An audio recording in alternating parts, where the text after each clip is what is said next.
Hey, Carl, hearing a little bit more from world leaders this morning. This time it's Canadian Prime Minister Mark Carney vowing to retaliate against some of these tariffs, saying that Canada will impose 25% tariffs on all vehicles imported from the U.S. that do not comply with the USMCA trade deal, so matching the rate that the U.S. has put in place. He also says Canada will develop framework for auto producers to avoid the counter tariffs as long as they maintain some production and investment in Canada. And he says that auto parts will not be affected, and neither will any vehicle content from Mexico, but they are vowing to fight these tariffs. At the same time, Carl, we are also continuing to hear from administration officials about whether or not they will back down here.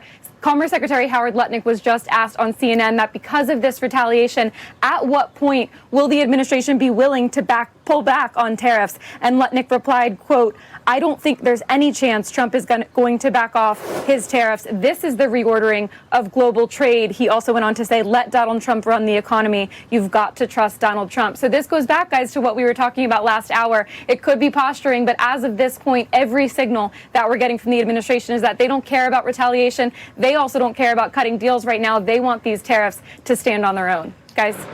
Or the stock market or the economy at this point, Megan, either. Thank you very much. Megan Casella. Retail sector is getting hammered.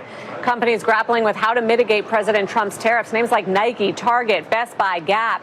They're all the hardest hit, down double digits. With now an outlook, Jerry Storch, former CEO of Toys R Us, also former vice chairman of Target, joins us now. Jerry, I mean, this is worst case scenario, isn't it? Because they all took manufacturing from China to Vietnam, and now Vietnam gets more than 40% tariffs. Yeah, absolutely. These tariffs are broader and deeper than what was expected.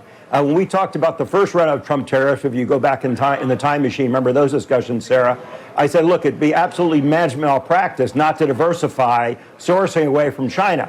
And a lot of companies sort of did that, but they didn't go far enough. You know, they went to Vietnam, they went to India, but they didn't come all the way back to the United States, or certainly not enough. And now we see that they're vulnerable. But not all retailers are in the same bucket, and you can't just toss them all over the side.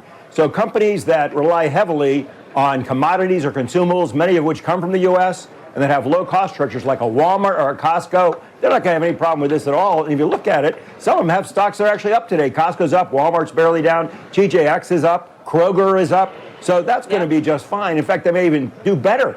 And then you have other companies that rely heavily on overseas supply chains, very kludgy, very long supply chains, and have high cost structures like apparel companies, department stores, footwear. They're going to do terrible. I mean, Crocs, 44% manufacturing in Vietnam. Decker, 64%. On Holdings, more than 80%. Lulu, 40%. Nike, 44%.